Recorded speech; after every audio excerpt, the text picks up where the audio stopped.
কি এতক্ষণে তো বুঝতে পারছো কি বানাচ্ছি, এই সেটটা কি হচ্ছে। দেখতে থাকো, পুরো কমপ্লিট করে তোমাদের দেখাবো, ভালো লাগবে তাহলে। ছোটোখাটো করে হাতে বানিয়ে নিতে পারি ঘর সাজানোর জন্য। আর আমার তো ভীষণ ভালো লাগে এই, বিশেষ করে সমস্ত, বারবার এই কথাটা বলেছি, সমস্ত কাজ কমপ্লিট করে যখন রঙের পার্টটা আসে, রং নিয়ে কাজ করতে খুব ভালো লাগে।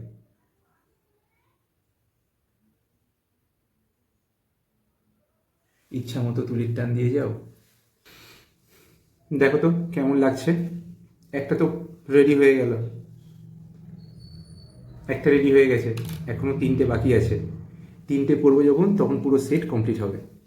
তো এই একটাই দেখো, তোমাদের কেমন লাগলো অবশ্যই জানাও। আর পুরো সেট দেখতে চাইলে কমেন্টে লিখো, অবশ্যই সেটটা পুরো দেখিয়ে দেবো।